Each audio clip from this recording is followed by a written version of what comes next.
المصطفى طه المحبوب طه المغفور صلوا على زين الوجود زين الوجود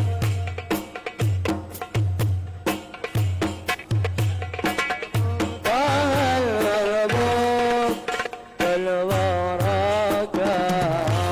ينال البركة ينال البركة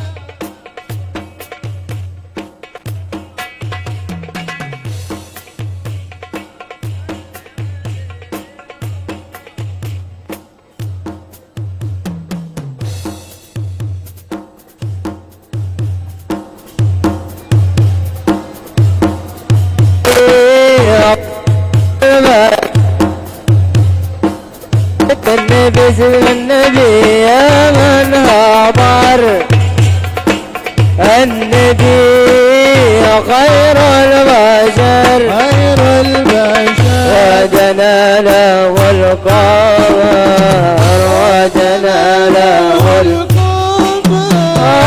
وجلاله القمر وقد سلم عليه اللهم صل عليه اللهم صل عليه صلوا على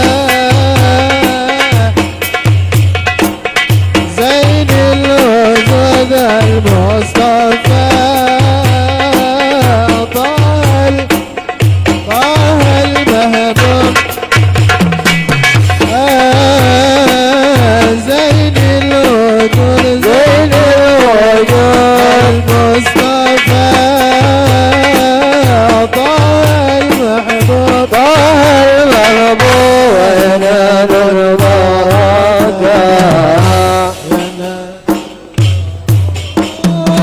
ينال البركة كل من صلى عليه صل عليه اللهم صل عليه سن النبي سن النبي يا أهل العرب النبي مده طرب سن النبي سن النبي يا أهل العرب النبي مده طرب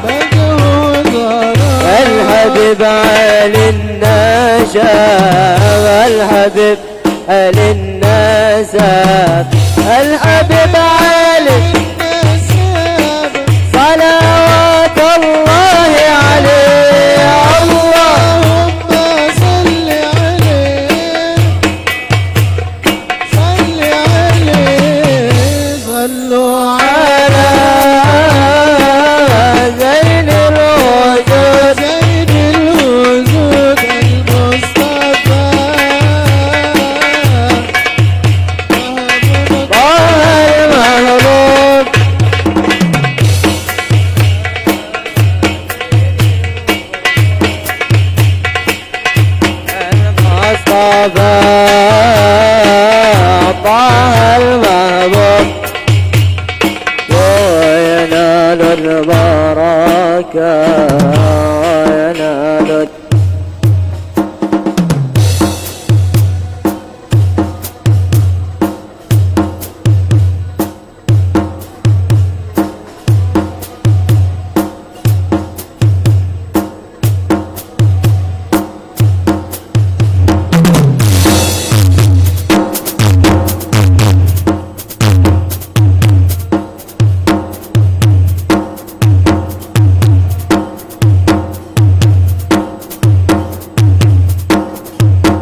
غيبي أنت إمام الهدرة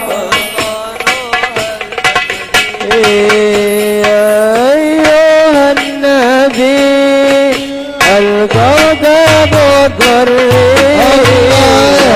أيها النبي الله الكوكب الدري أنت إمام الهدرة سلطان الغيب أنت إمام الهدرة سلطان الغيب يا إني عبد تملك كيلوب فإني عبد تملك كيلوب ولظلم المثلى بذر بالي ولظلم المثلى بذر بالي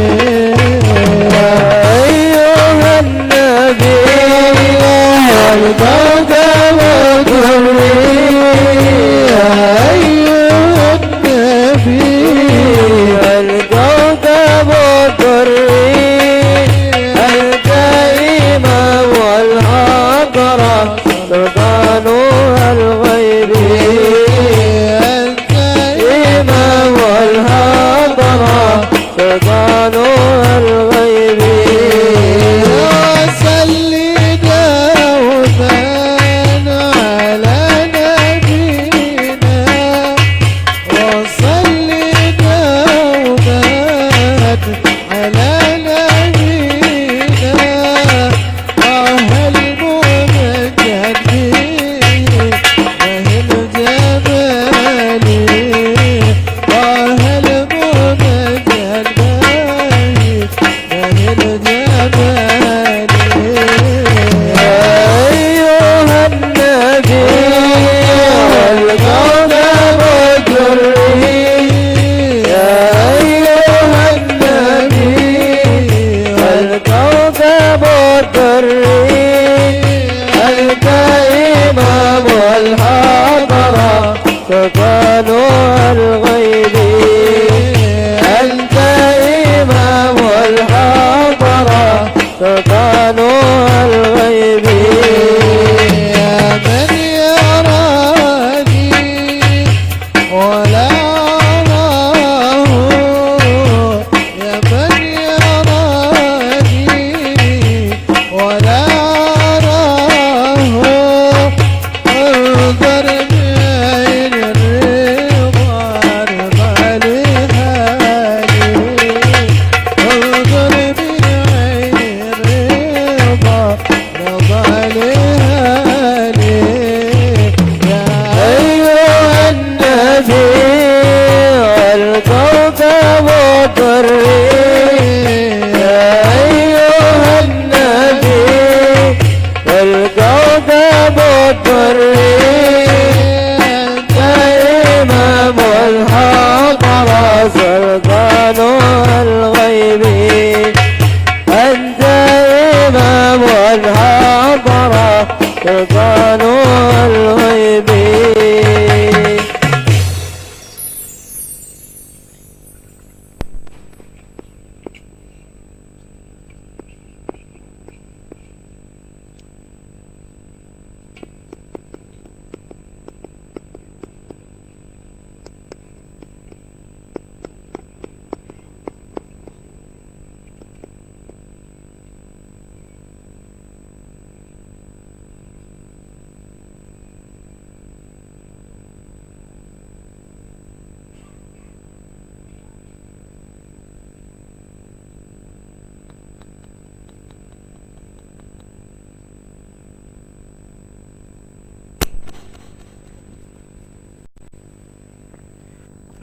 اللهم صل وسلم وبارك عليه وعلى آله.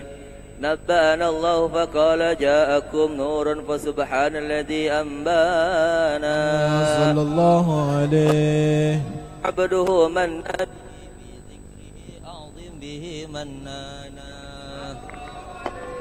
هو رحمة المولى تأمل قوله فليفرحوا واقضوا به فرحانا صلى الله عليه. مستمسكا بالعروة الوثقى ومعتصما بحبل الله من أنشانا الله عليه. واستشعرا أنوار من قيل متى كنت نبيا قال آدم كانا بين التراب وبين ماء فاستفك من غفلتي عن ذا وكن يقضانا صلى الله عليه. وأمر إلى أسرار ربي لم يزل ينقلني بين الخيار مصانا صلى الله عليه. لم تفترق من شعبتين إلا أنا في خيرها حتى بروزي أنا صلى الله عليه. فأنا خيار من خياري قد خرجت من نكاهي لي إلها شاصانا صلى الله عليه. طهره الله ما هو اختاره وباره كمثله إنشانا صلى الله عليه. وبحبه وبذكره والنسر والتوقير رب الأرش قد أوصانا يا ربنا صل وسلم دائما على حبيبك من إليك دعانا اللهم صل وسلم وبارك عليه.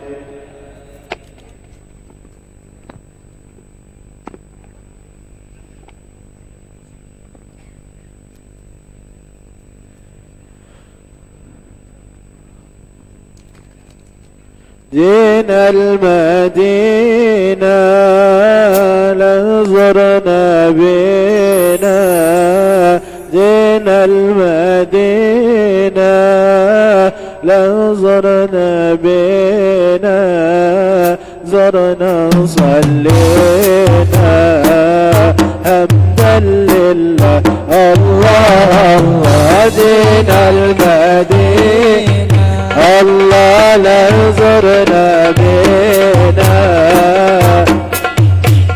مدينة الله لنزرنا بنا زرنا صلينا حمدا لله يا أهل المدينة يا حبيبنا بنا يا أهل المدينة يا حب إلينا على مجد الله الله المدينة لنزرنا جينا المدينة لنزرنا بنا زرنا صلينا الله نور المدينة هل بنا بنا نور المدينة هل بنا بنا فاستغفر لنا يا رسول الله الله الله مدينة لنزرنا بنا من المدينة الله لنزرنا بنا زرنا وصلينا حمدا لله الله الله نبينا زرنا صلينا بروضه نبينا زرنا صلينا يا شفع فينا يا رسول الله الله الله دينا المدينة لنزرنا الله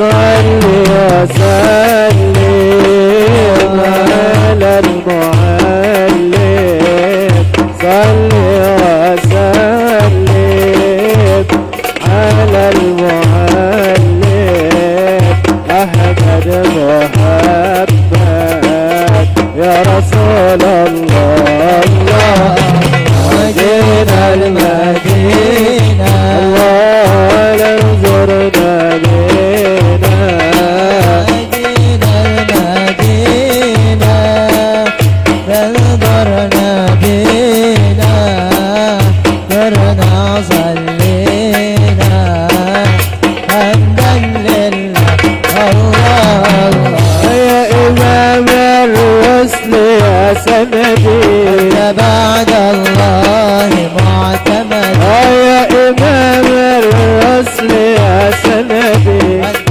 بعد الله معتمد أنت بعد الله معتمدي يا وآخرتي يا إمام الرسل يا سندي أنت بعد الله معتمد يا إمام الوصل يا سندي أنت بعد الله معتمد يا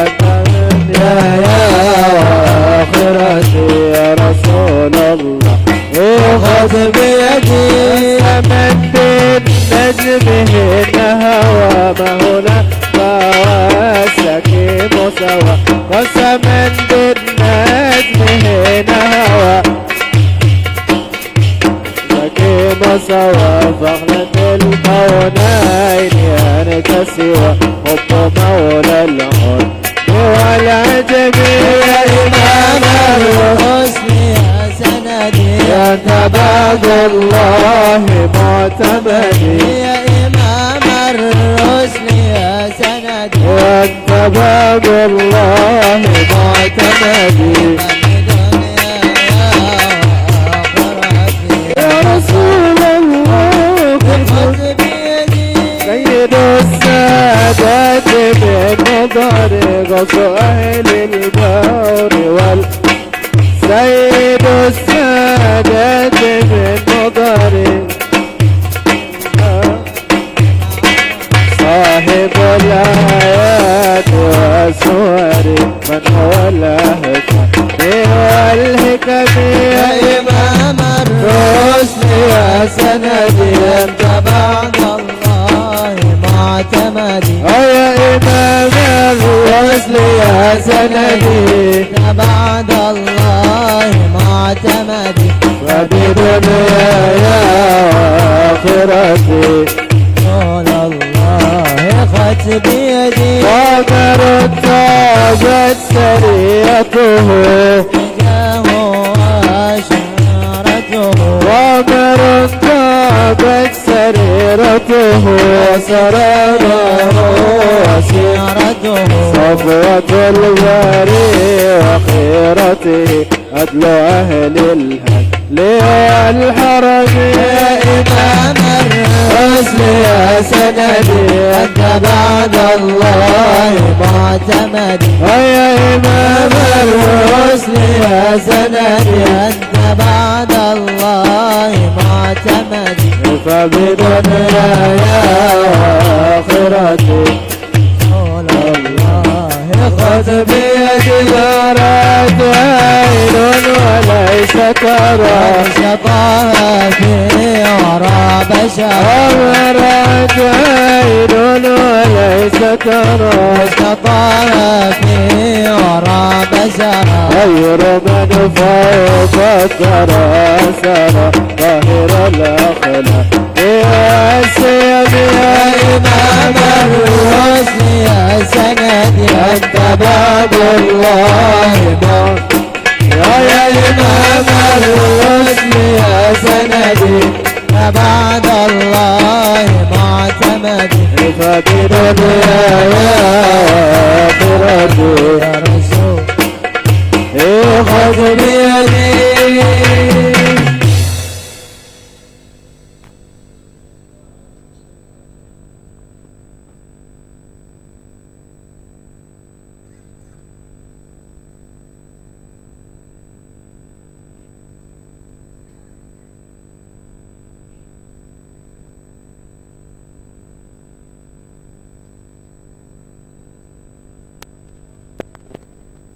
ذهبنا الإله نهى لنا تبيانا أخذ ميثاق النبيين لما آتيتكم من حكمة إحسانا صلى الله عليه وجاءكم رسولنا لتؤمنن وتنصرون وتصبحون أعوانا صلى الله عليه أقوامهم بالمصطفى أعظم بذلك رتبة ومكانا صلى الله عليه فهو وإن جاء الأخير مقدم يمشون تحت لواء من نادانا صلى الله وأمة عليه الإسلام أول شافع ومشافع أنا قد لا توانا صلى الله عليه حتى أنادى ارفع وسل تعطى وكل يسمع لقولك نجم فخرك بانا صلى الله عليه الله جل بيدي ولأولا آتي أنا الجنانا صلى الله وأقرب عليه الخلق على الله أنا فلقد حباك الله منه حنانا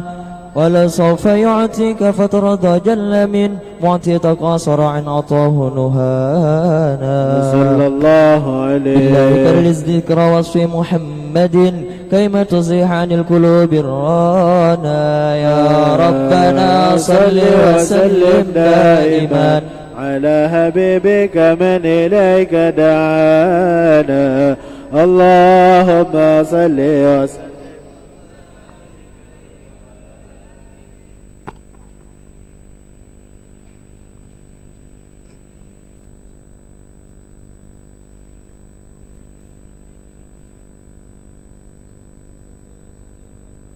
وعلى آله لما دنا وقت البروز لأحمد عن إذن من ما شاءه قد كان صلى الله عليه ولد به الأم الأمينة بنت وهب من لها على الإله مكانا الله عليه من والد المختار ابن عبد مطلب القرآن صلى الله عليه وكان يكمر نور وجهه وسرى إلى الابن المسون عيانا وهو إن كان الله عليه وألف حكيما شأنه قد اتلع عز بذلك شانا وهفت وصول المصطفى حتى ترى في سلسلات وصوله أدنانا صلى الله عليه وهناك كف علم برفعه إلى إسماعيل كان للأب معوانا صلى الله عليه وحينما حملت به آمنة لم تشكو شيئا يأخذ النسوانا الله عليه وبها أحاط اللطف من رب السماء أقصى العدا والهم والأحزان الله عليه ورأت كما قد جاء ما علمت به أن المهيمن شرف الأكوان صلى الله عليه بالطهر من في بطنها فاستبشرت ودنا المخاض فعتب الردوان سبحان الله الحمد لله ولا إله إلا الله الله أكبر سبحان الله الحمد لله لا إله إلا الله الله أكبر سبحان الله الحمد لله لا إله إلا الله الله أكبر سبحان الله الحمد لله الله أكبر ولا حول ولا قوة إلا بالله العلي الذي في كل لحظة أبدا عدد خلقه ورضا نفسه وزنة عرشه ومداد كلماته وتجلت الأنوار من كل الجهات فوقت ميلاد المشفع هانا صلى الله عليه وقبيل فجر أبرزت شمس الهدى ظهر الحبيب مكرما ومصانا صلى الله على محمد صلى الله على محمد يا نبي سلام عليك يا رسول سلام عليك يا نبي بسلام عليك يا رسول الله صلوات الله عليك يا نبي سلام عليك يا رسول سلام عليك يا حبيب سلام عليك يا رسول الله صلوات الله عليك أبرز الله المشفع صاحب القدر المرفع كمال النور النواهي يا رسول الله عما كل الكون أجمع يا نبي سلام عليك يا رسول سلام عليك يا حبيب سلام عليك يا رسول الله صلوات الله عليك لو كسات أصنام شرك ومن الشرك تصدع ودنا وقت الهدايا يا رسول الله وحمل أفريد زعزع يا نبي سلام عليك يا رسول سلام عليك يا حبيب سلام يا رسول الله صلوات الله عليك مرحبا أهلا وسهلا بك يا ذا القدر عرفا يا إمام أهل الرسالة العفات تدفع يا نبي عليك يا رسول سلام عليك يا حبيب سلام عليك صلوات الله عليك أنت في الأسر ملذون لك كل الخلق تفزع وينادون طرما قد تهي من هول أفضى يا نبي سلام عليك يا رسول سلام عليك يا حبيب سلام عليك صلوات الله عليك مرحبا مرحبا جد الحسين مرحبا يا مرحبا مرحبا يا نور العين مرحبا جد الحسين مرحبا يا مرحبا أنت تسجد مرحبا شفعت شفع مرحبا يا مرحبا مرحبا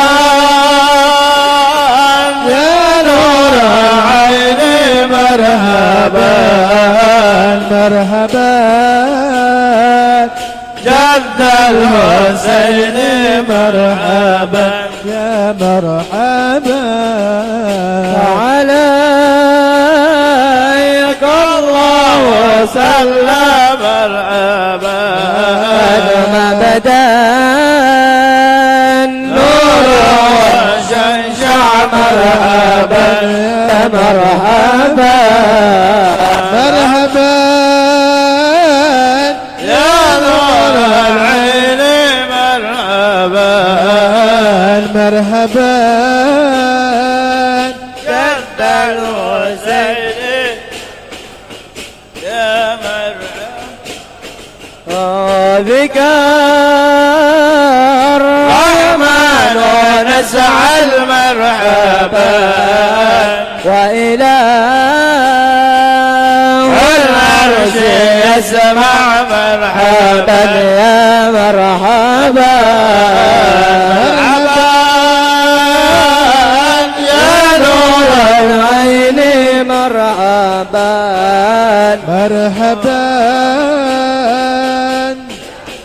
حسين مرحبا يا مرحبا ربي فاغفر لي ذنوبي يا الله بدرجة الهادي المشفع يا الله ربي فاغفر لي ذنوبي ببركات الهادي المشفع يا عظيم المن يا رب يا الله شغلنا بالمصطفى اجمع يا الله ربي فاغفر لي ذنوبي يا الله ببر هادي المشفع يا الله وبه فانظر إلينا واتنا به كل مطمع يا الله ربي فاغفر لي ذنوبي يا الله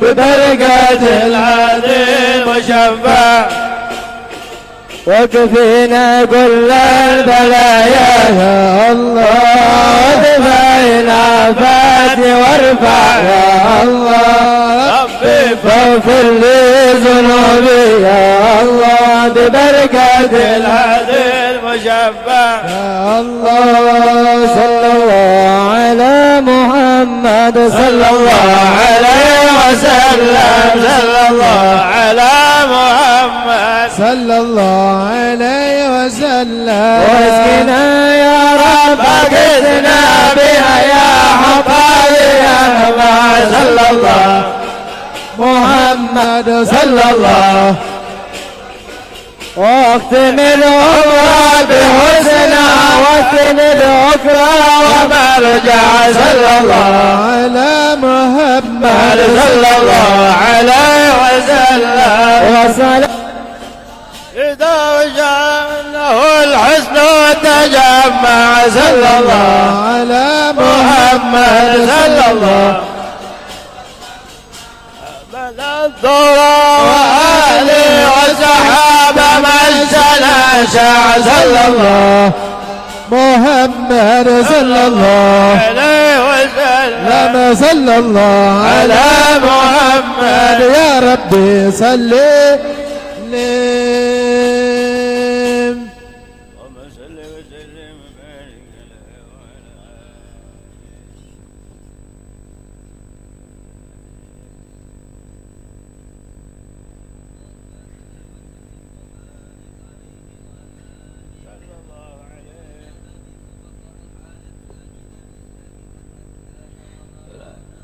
صلى الله عليه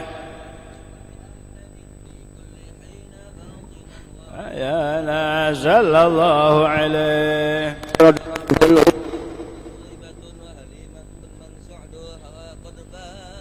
صلى الله عليه قد بشرت سويبة سيدها أبا لهب أعتقها فرحانا صلى الله عليه لم ينسى خالقنا له فرحته بالمصطفى وبذا الحديث أتانا أن العذاب مخفف في كل اثنين لفرحته بمن وافانا هذا مع الكفر فكيف بفرحة من ذي فؤاد امتلاء إيمانا ورأت حليمة ما رأت من بركات محمد ما خير الأذهان در له الثدي وقد كان ابنها يبيت يبكي مسغبا جيعانا لكنه ليلة أن جاء الحبيب بات موفور الرضا شبعانا ودرت الناقة ألبانا وقد سمنت دويبتها فكان شانا أنكاره رفقتها وسلمت أحجار على مولانا سبحان من أنطق أشجارا أو أحجارا تحيي المصطفى سبحانه يا ربنا صل وسلم دائما على حبيبك من إليك دعانا اللهم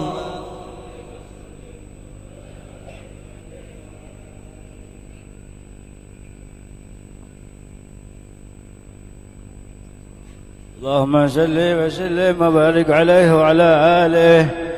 هذا وقد نشأ الحبيب بسيرة مردية وما أتى عصيانا صلى الله عليه. ألا وعين الله من أدبه وأحسن تأديب النبي إحسانا صلى الله عليه.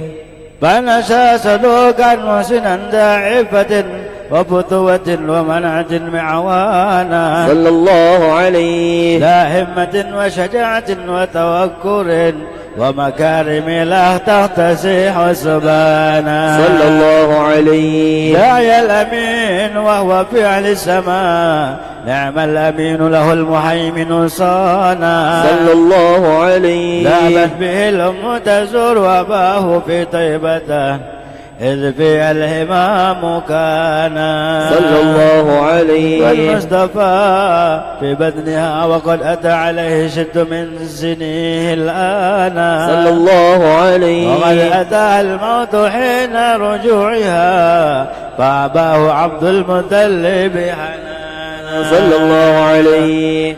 سنتين وافاه الحمام فضمه عمه ملا العتب عليه جنانا صلى الله عليه. خطبته بنت هويلد بالخمس والعشرين هازت بالمشفع شانا صلى الله عليه. قد حقق المولى لها أعمالها نالت سلاما عاليا ومكانا صلى الله عليه. وحل مشكلة ود الحجر الأسود في الكعبة حيث أبانا صلى الله عليه. الأكل ووكاد الحجاز سبحان من علمه وعانا يا ربنا صل وسلم دائما على حبيبك من إليك دعانا اللهم صل وسلم وبارك عليه وعلى آله. الله الله يا الله الله يا الله الصلاة على المختار نور المجالس الله الله يا الله الله يا الله والصلاة على النور مجالس غيرها وغدر كل ما كان يبيس وفد أهل العلوم في أزوار المدارس الله الله يا الله الله يا الله والصلاة على المختار نور المجالس يا ربنا فين لما كان درس واظهرني ديني حتى ينتشر في المجالس الله الله يا الله الله والصلاة على النور أنت في به جميع الناس قيم وجالس أمهلا إني أراك عابس الله الله يا الله يا الله والصلاة على المختار نور المجالس وفعلا كرب العالم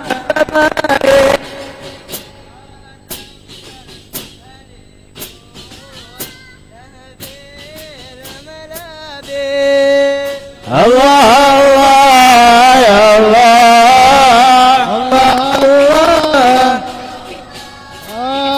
الصلاة على المختار نور المجالس والتقى سارت على مهلتيه طامس بيعوا شهر دربا بصفات النفايس الله الله يا الله الله الله يا الله والصلاة على المختار نور المجالس قوم بجا على رؤوس المجالس كانوا قد بهمنا وصافي وانس الله الله يا الله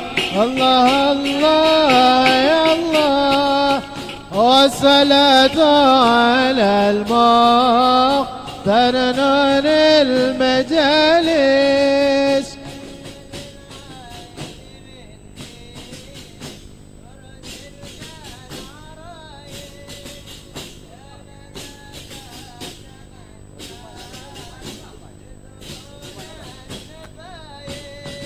يا الله الله يا الله الله الله يا الله والصلاة على المختار نور المجالس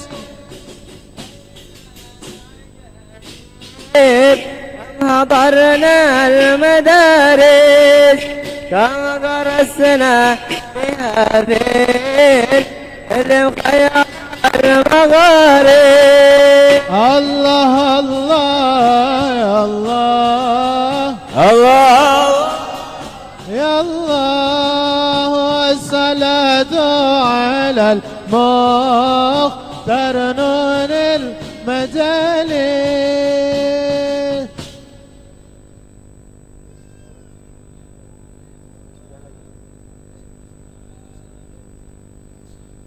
صلوا على المصطفى صلوا على المصطفى صلوا على المصطفى من به عيسنا صفا صلوا صلوا على المصطفى الله صلوا على المصطفى من به عيسنا يا سليلة طيبة عينك رياه المسك يا سليلة طيبة عينك رياه المسك صلوا مصطفى من به عيسنا صفا صلوا صلوا حسن صفا بتلك انس وحيبه كلها منها المسيك بتلك انس وحيبه كلها من طه المكي صلوا بهيسون صفا صلوا صلوا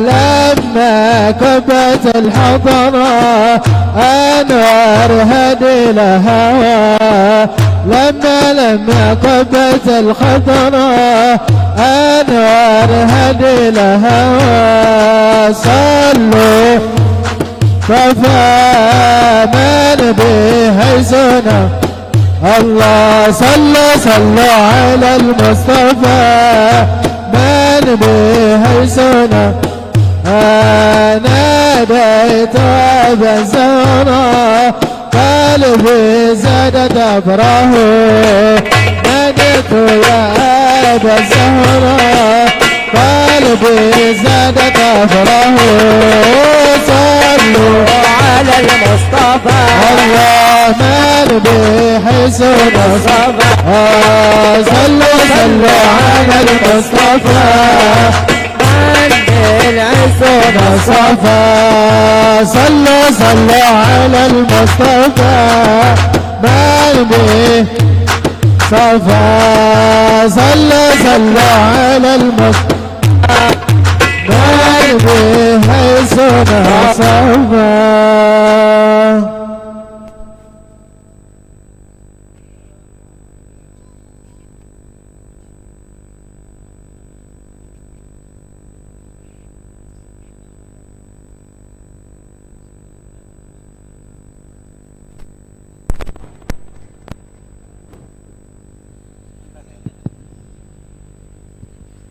Assalamualaikum warahmatullahi wabarakatuh.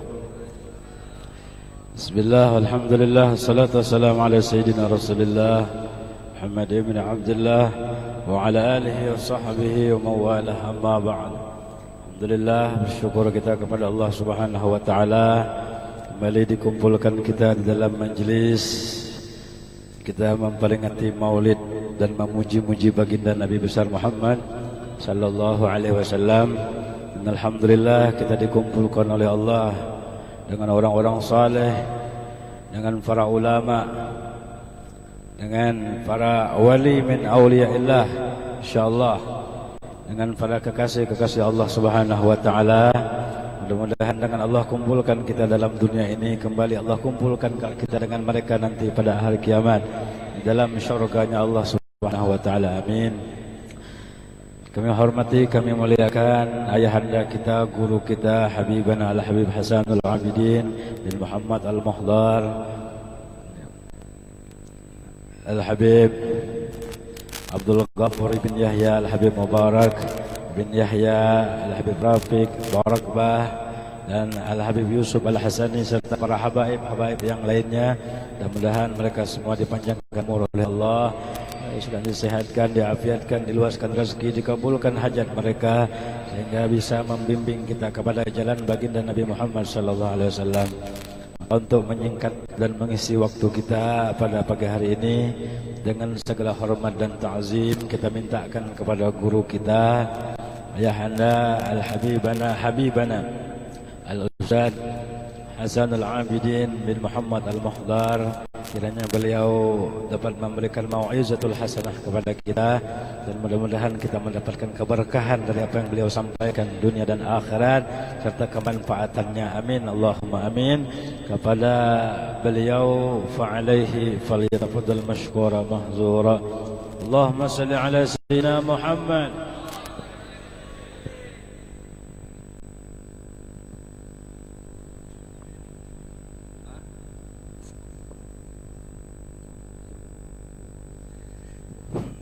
Assalamualaikum warahmatullahi wabarakatuh.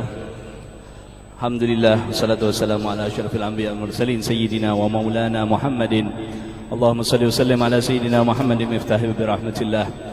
Adada ma fi ilmillah, salatan wa salaman daiman ibn al-mukillah wa ala sahbihi adad kulli dar al-marra, amma ba'd.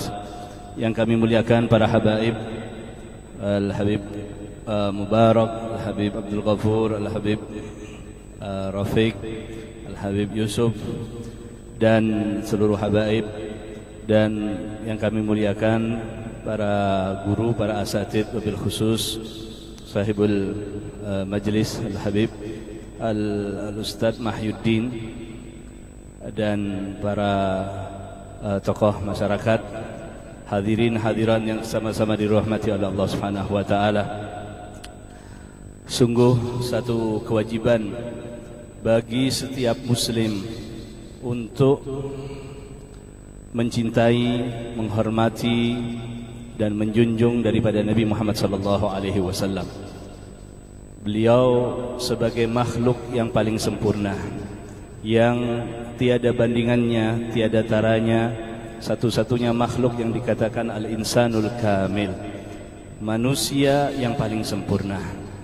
Bahkan dikatakan dalam Mandhumah Jauharatul Tauhid, wa afdalul khalqi alal itlaqi nabiyyuna famil anishiqaqi.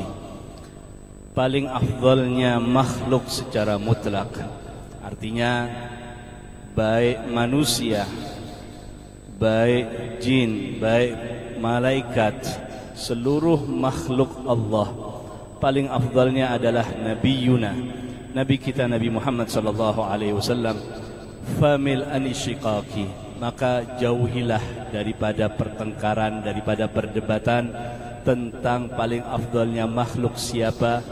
Paling afdalnya makhluk adalah Nabi Muhammad sallallahu alaihi wasallam. Kita tidak perlu berdebat lagi, kita tidak perlu meragukan lagi daripada keafdalan, keutamaan dan ketinggian derajat daripada Nabi Muhammad sallallahu alaihi wasallam. Rasulullah sallallahu alaihi wasallam satu-satunya makhluk yang paling afdal, yang paling sempurna.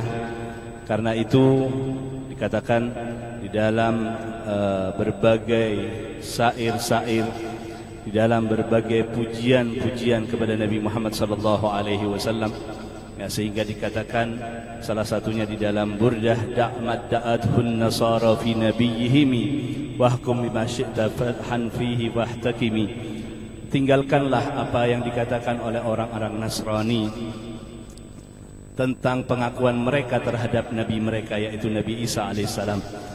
Orang-orang Nasrani begitu mereka menjunjungnya, mencintai Nabi Isa alaihissalam, mereka mengatakan Isa adalah Ruhullah, Isa adalah anak Allah subhanahu wa ta'ala. Akan tetapi umat Islam tidak diperkenankan. Pujilah nabimu, ya, junjunglah nabimu sepuasnya, akan tetapi jangan mengatakan satu hal, yaitu Muhammad adalah anak Allah subhanahu wa ta'ala. Ya. Wansubila qadrihi ma syi'ta min syarafin. Kamu nisbahkan, kamu hubungkan yang kamu mau daripada segala kemuliaan kepada Nabi Muhammad sallallahu alaihi wasallam. Wansub ila qadrihi ma syi'ta min idhami. Dan kamu nisbahkan, kamu hubungkan, kamu gandengkan segala daripada ketinggian derajat, daripada keagungan Nabi Muhammad sallallahu alaihi wasallam.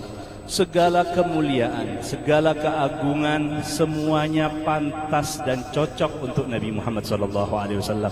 Apapun kemuliaan tersebut, bagaimanapun tingginya derajat tersebut, semuanya cocok dan pantas untuk Nabi Muhammad sallallahu alaihi wasallam. Kita boleh mengatakan bahwasanya Nabi Muhammad khairu khalqillah, sebaik-baiknya makhluk Allah. Nabi Muhammad al-insanul kamil, Nabi Muhammad adalah manusia yang sempurna. Nabi Muhammad adalah Habibullah, kekasih Allah. Nabi Muhammad adalah manusia yang paling tinggi derajatnya. Apapun kita katakan untuk memuji Nabi Muhammad SAW, itu sungguh satu yang pantas, satu yang layak bagi Nabi Muhammad SAW. Beliau satu-satunya orang yang dikatakan di dalam Maulid Habsyi ahsanun nasi khuluqan wa khalqa, manusia yang paling baik khuluqan, baik daripada akhlak-akhlak beliau, wa khalqa, dan baik segi penciptaan diri jasad daripada Nabi Muhammad sallallahu alaihi wasallam. Semuanya sempurna, zahir maupun batin. Batin yaitu akhlak. Akhlak Nabi Muhammad sallallahu alaihi wasallam sungguh sempurna. Karena itu kita diperintahkan untuk mencontoh Nabi Muhammad SAW karena kesempurnaan akhlak. Allah Subhanahu wa taala telah memuji, wa innaka la'ala khuluqin azim. Pujian untuk akhlak Nabi Muhammad SAW. Akan tetapi akhlak bukan hanya akhlaknya saja, bahkan bentuk jasad daripada Rasulullah SAW sungguh mulia, sungguh agung, sungguh baik. Ya, sehingga dikatakan oleh seorang penyair,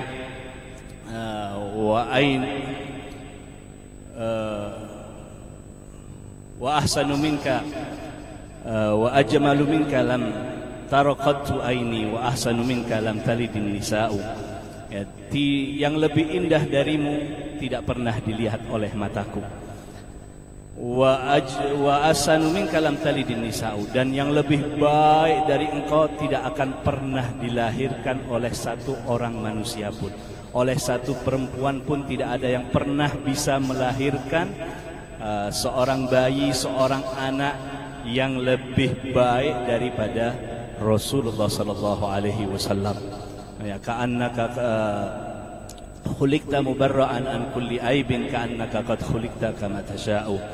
Engkau telah diciptakan terbebas, terlepas dari segala keburukan, daripada segala kecacatan. Ka'annaka qad khuliqta kama tasha'u. Seakan-akan engkau telah menciptakan dirimu sendiri. Seakan-akan Rasulullah mencipta dirinya sendiri. Ya, bagaimana jika ada seorang manusia ya diberikan kekuasaan kepada dia untuk mencipta dirinya sendiri, pasti dia akan memilih segala sesuatu yang paling bagus, yang paling baik untuk dirinya. Seperti itulah Nabi Muhammad SAW.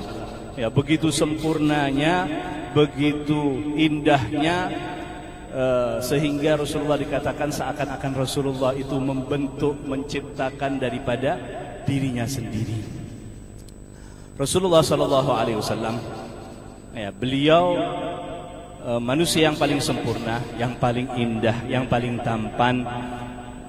Tidak ada yang melebihi daripada keindahan, ketampanan daripada Rasulullah SAW. Ya, kalau kita mendengar kisah bahwasanya Nabi Yusuf alaihissalam, seorang nabi yang paling tampan, sungguh ketampanan Yusuf tidak sebanding dengan Nabi Muhammad SAW. Nabi Yusuf itu cuma sebagian.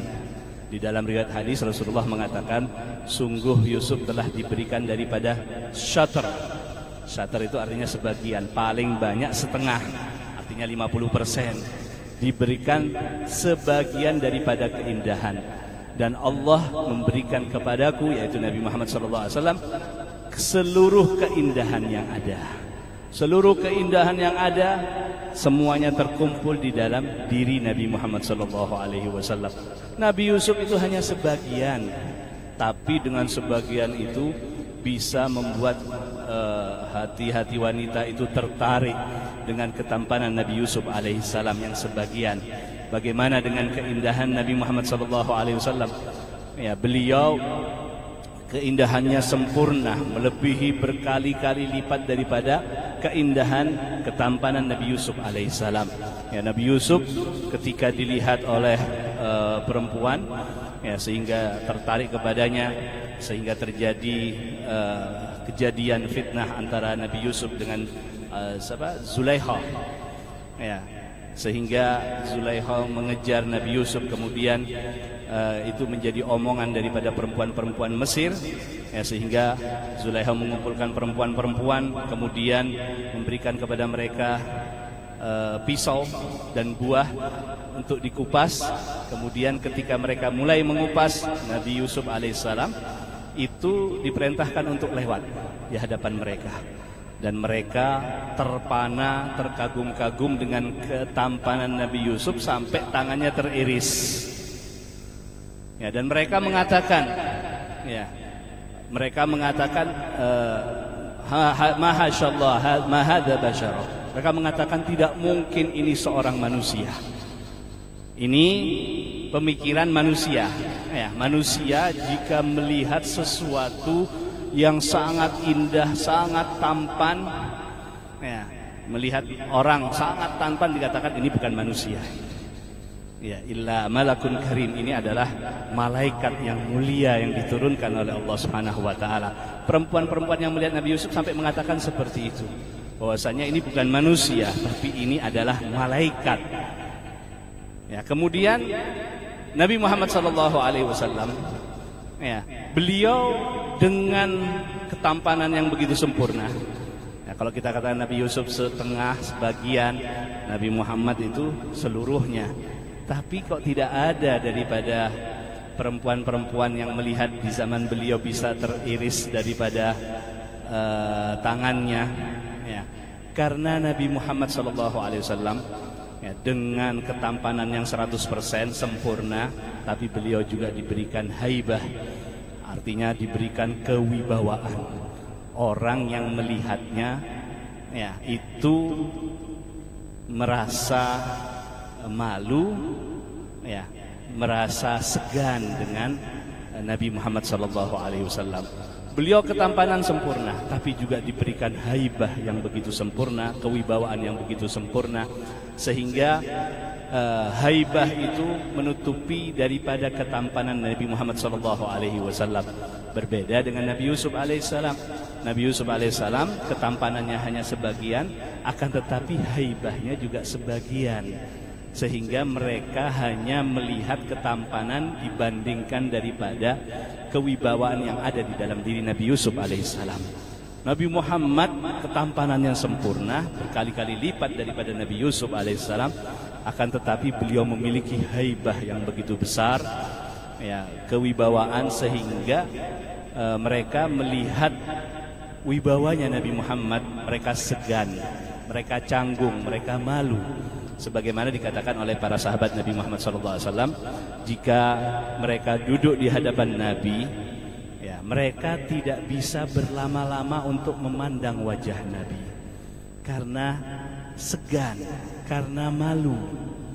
Ya, mungkin melihat sebentar, habis itu menunduk. Ya, melihat sebentar, mereka menunduk karena melihat daripada kewibawaan Nabi Muhammad SAW. Ya, kita ini di alam nyata ini, di seharian kita, ya, kalau kita sebagai pegawai, ya, ngelihat bosnya, berani ndak lihat lama-lama mukanya, wajahnya, ndak berani. Ya, mungkin bosnya akan negur, kenapa lihat-lihat? Ya, kenapa lihat-lihat aku? Ya, begitu juga para sahabat Nabi Muhammad SAW, mereka begitu segan terhadap Nabi Muhammad SAW. Ya, sehingga mereka tidak bisa lama-lama memandang wajah Nabi Muhammad SAW. Nabi Muhammad SAW, ya, itu seorang manusia, betul. Ya, beliau adalah seorang manusia. Akan tetapi karena kesempurnaan, karena keindahan, ya, sampai-sampai, ya, seandainya mungkin orang-orang itu melihat, mereka menyatakan bukan manusia. Ya, sebagaimana perempuan-perempuan yang melihat Nabi Yusuf alaihissalam, ya, karena begitu indahnya, begitu tampannya, dibilang ini bukan manusia. Begitu pula Nabi Muhammad SAW, ya, karena keindahan ketampanan beliau, sampai-sampai para penyair, para pemuji Rasulullah SAW itu sebenarnya bingung mau mensifati Nabi Muhammad SAW, apakah beliau manusia atau bukan. Ya, kita saksikan Al-Habib Ali Habsyi, beliau menulis basyarun la kal basyar, manusia. Beliau menetapkan bahwa Nabi Muhammad itu manusia. Kemudian beliau menambahkan kalimat la kal basyar, tidak seperti manusia. Ya, manusia tapi bukan seperti manusia. Kemudian di dalam Maulid Barzanji Nasr, syair beliau dikatakan Muhammadun basyarun wa laysa kal basyari bal huwa yakutuhu wan nasu kal hajari. Nabi Muhammad itu manusia tapi tidak seperti manusia, akan tetapi beliau adalah batu permata yakut dan manusia lainnya bagaikan batu biasa. Nabi Muhammad bagaikan batu permata yakut yang mahal harganya. Ya, kecil saja jutaan, mungkin ratusan juta. Besar sedikit ratusan juta bisa miliar. Apalagi kalau besar, sangat besar sekali, miliaran harganya. Kalau manusia yang lain itu bagaikan batu, batu sungai, batu koral. Ya, saya dan hadirin sekalian ini batu koral, tidak ada harganya. Ya, satu truk 500.000. Ya, tapi kalau batu yakut kecil saja harganya jutaan. Begitulah Nabi Muhammad SAW dibandingkan dengan manusia yang lainnya. Para penyair itu bingung, mau mensifatkan Nabi Muhammad manusia, tapi begitu indahnya, begitu sempurnanya, sehingga mereka mengatakan manusia bukan manusia. Kemudian di dalam dalam burdah dikatakan famablagul ilmi fihi annahu basyarun. Puncak daripada pengetahuan bahwasanya Nabi Muhammad adalah manusia.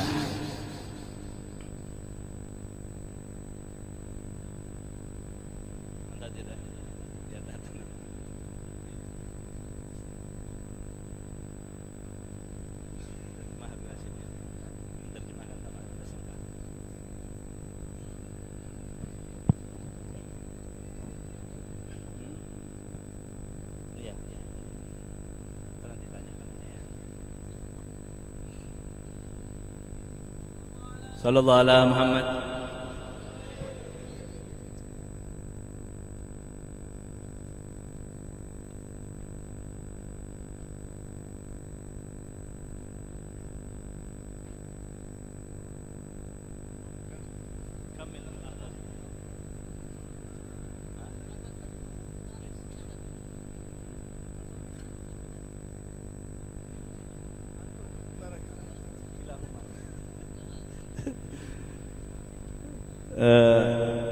Sehingga di dalam qasidah burdah ya, kita mengatakan, kita mendengar famablagul ilmi fihi annahu basyarun wa annahu khairu khalqillahi kullihimi. Puncak daripada ilmu pengetahuan kita bahwasanya Nabi Muhammad itu adalah manusia. Beliau mengatakan Nabi Muhammad manusia, akan tetapi beliau menambahkan kalimat wa annahu khairu khalqillahi kullihimi, dan sesungguhnya beliau adalah makhluk Allah yang paling utama, yang paling afdal, yang paling baik, kullihimi, secara keseluruhan. Jadi para penyair, para pujangga ketika mereka memuji Nabi Muhammad SAW itu merasa kebingungan, mau mengatakan manusia tapi ini sifat-sifat bukan seperti sifat manusia.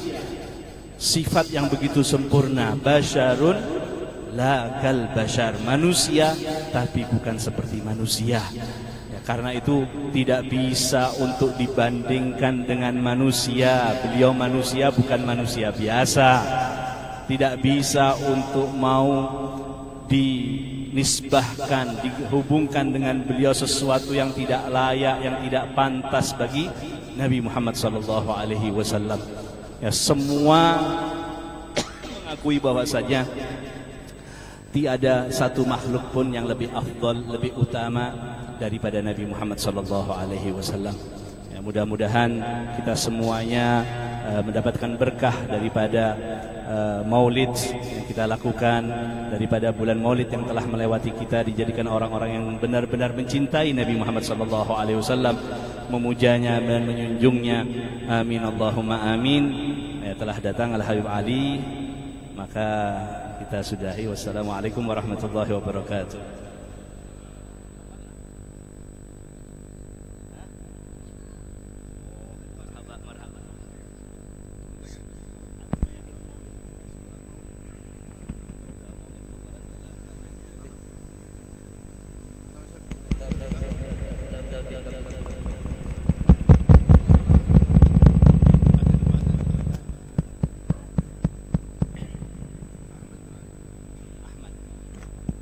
Ya, kita sekarang dengarkan daripada penyampaian nasihat daripada Al-Habib Ahmad bin Ali bin Abu Bakar bin Syekh Abu Bakar bin Salim.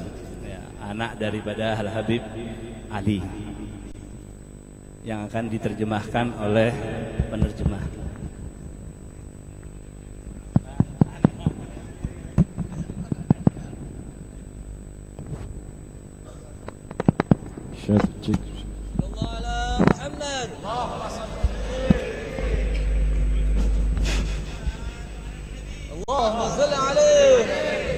Bismillahirrahmanirrahim. Alhamdulillahirabbil alamin. Sallallahu wasallam wa baraka ala sayyidina Muhammad wa ala alihi wa sahbihi wa sallim. Amma ba'd. Alhamdulillah alladhi jama'ana wa iyyakum fi hadzal majma'. Segala puji bagi Allah Subhanahu wa taala yang telah mengumpulkan kita di dalam majelis ini. Fi layali mubarakah min al-haq subhanahu wa ta'ala. Di dalam malam-malam yang penuh berkah daripada Allah Subhanahu wa taala. ليالي فيها المجالس الخير تتكرر فهي نعمة من الله سبحانه وتعالى.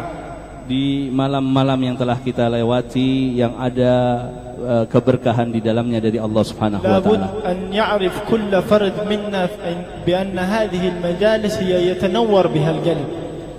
Haruslah kita mengetahui bahwasanya seperti majelis ini akan menjernihkan daripada hati kita يتصفى بها القلب dan akan membersihkan hati-hati kita يتغير بها من حال إلى حال أفضل dan akan merubah kita dari satu keadaan kepada keadaan yang lebih baik. وإلا الواحد منا إذا يحضر في هذه المجالس حاشا بأن يرجع مثل ما حضر.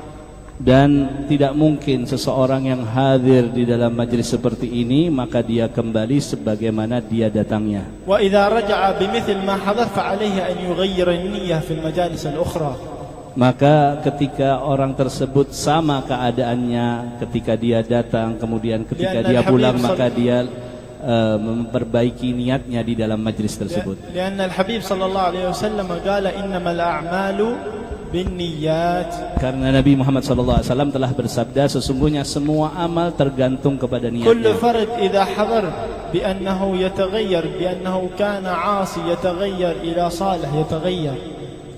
Jika seseorang hadir kemudian dia berubah, yang asalnya dia ahli maksiat kemudian berubah menjadi lebih baik, kana la yusalli falyusalli, maka ketika dia tidak salat kemudian menjadi orang yang salat. Wa mutaba'atana lil habib sallallahu alaihi wasallam wajibah. Dan kewajiban bagi kita untuk mengikuti Nabi Muhammad sallallahu alaihi wasallam fi aqwalina wa fi af'alina wa fi a'malina wa fi kulli shay'in yasdur minhu sallallahu alaihi wasallam lakum muttabi'ina lahu sallallahu alaihi wasallam. Dalam semua perkataan kita, tindakan kita, di dalam segala hal haruslah kita mengikuti Nabi Muhammad sallallahu alaihi wasallam. Amarna al-habib sallallahu alaihi wasallam bil mahabbah. Nabi Muhammad sallallahu Allah memerintahkan kepada kita untuk mengikuti Nabi Muhammad sallallahu alaihi wasallam. La yu'minu ahadukum hatta akuna ahabba ilaihi min walidihi wa waladihi wan nasi ajma'in. Sabda Rasulullah sallallahu alaihi wasallam, demi Allah kalian tidak akan sempurna keimanannya sehingga mencintai aku lebih daripada anaknya, daripada hartanya dan daripada dirinya sendiri. Wa haddarana al-habib sallallahu alaihi wasallam بأنه قال الويل من لم يراني يوم القيامة. Dan Nabi SAW telah memperingatkan kepada kita, sungguh celaka orang-orang yang tidak bisa melihat aku di hari kiamat. لماذا؟ Kenapa? لنزداد شوقا له صلى الله عليه وسلم. Agar menambah kerinduan kita kepada Nabi Muhammad. الصحابة يقول الرسول صلى الله عليه وسلم كم أجعل من صلاتي لك يا رسول الله. Seorang sahabat mengatakan, berapa banyak aku menjadikan membaca salawat kepadamu ya Rasulullah. Apakah aku menjadikan seperempat daripada waktuku untuk bersalawat kepadamu? Jika engkau lebih perbanyak maka itu sesungguh suatu yang lebih baik bagimu.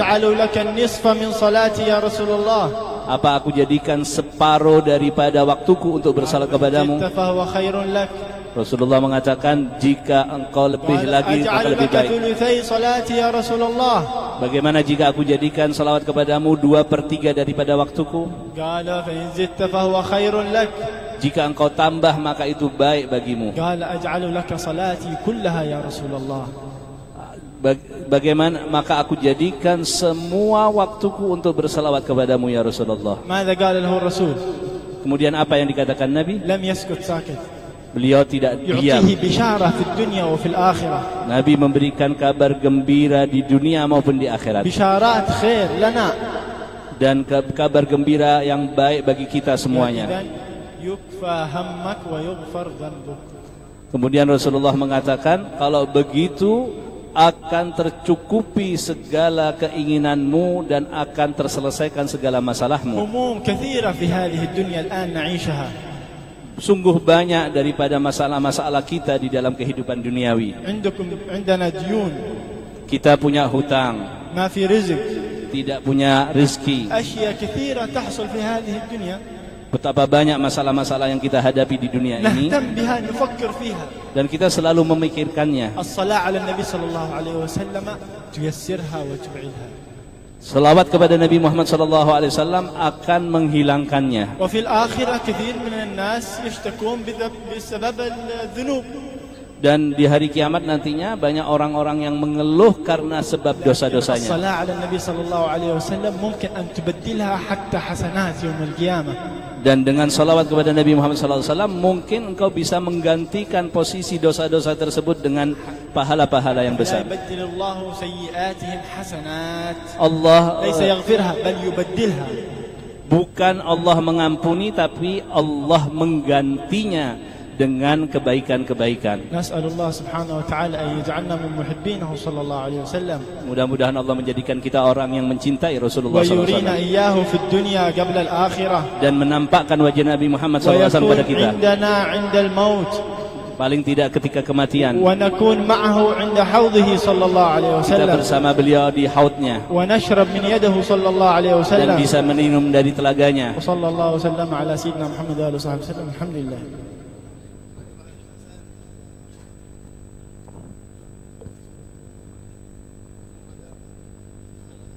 Ya, sekarang kita dengarkan daripada penyampaian nasihat oleh Al-Habib Ali bin Syekh Abu Bakar bin Salim yang akan diterjemahkan oleh Al-Habib Hashim bin Abdullah bin Syekh Abu Bakar bin Salim.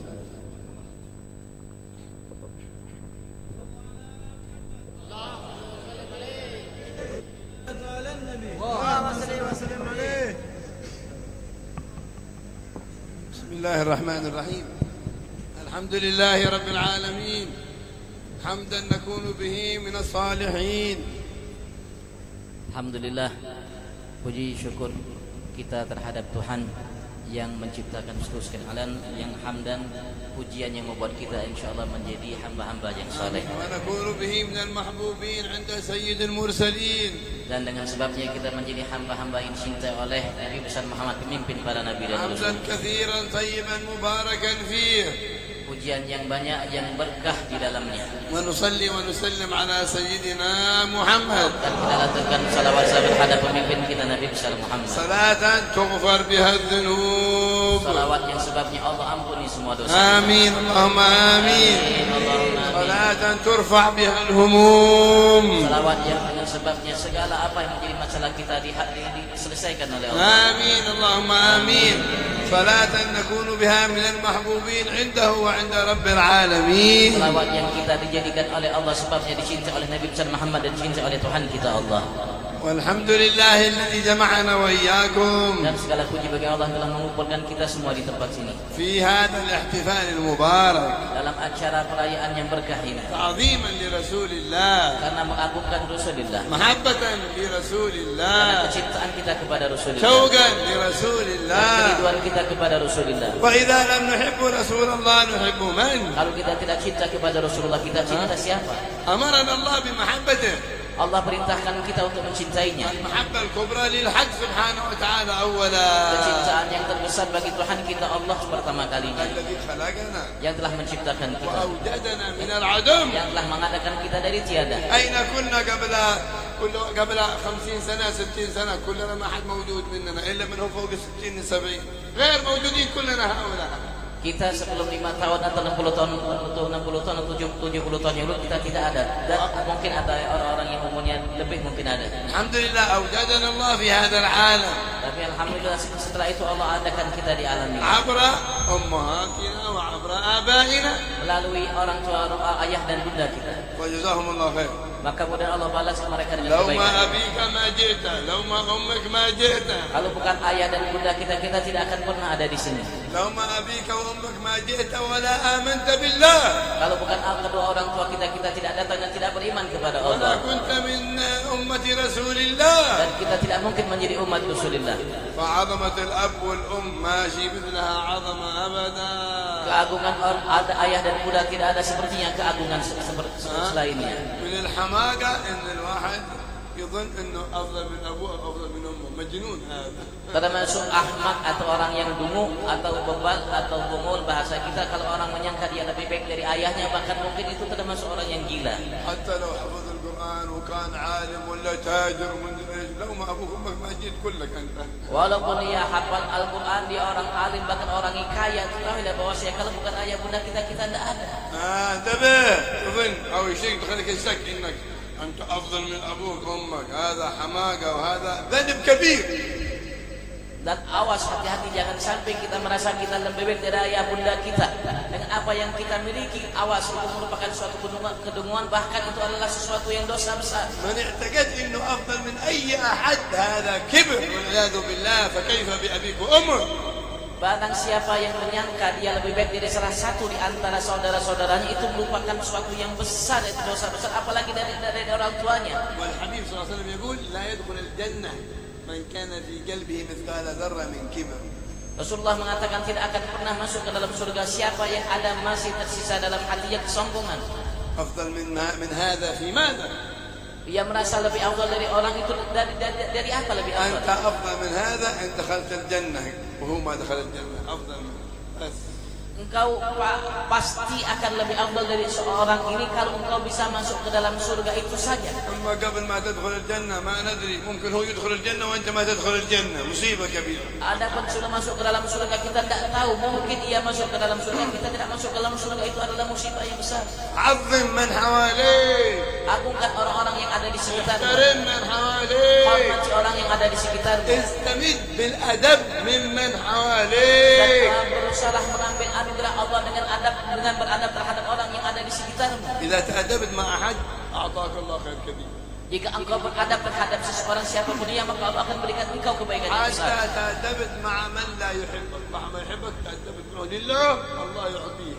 Walaupun sampai andaikan engkau beradab kepada orang yang tidak mencintaimu, tapi engkau beradab dengannya karena Allah, maka Allah akan berikan engkau kebaikan yang besar. هكذا عاش الحبيب صلى الله عليه وسلم، Seperti itulah hidup Nabi besar kita Muhammad الذي SAW, نحن إياكم في مولده yang saat ini kita sedang merayakan maulidnya وفي قراءة سيرته، dalam membaca sejarahnya. فعلينا أن نتشبه به صلى الله عليه وسلم. Maka wajib bagi kita semua untuk meniru Nabi besar Muhammad سيد SAW, المتواضعين، memimpin orang-orang yang merendah diri sallallahu alaihi سيد wasallam, المؤدبين، memimpin orang-orang yang beradab sallallahu alaihi wasallam, سيد المستمدين ممن حواليه صلى الله عليه وسلم. memimpin orang-orang yang bisa mengambil anugerah Allah dari orang sekitarnya sallallahu alaihi wasallam.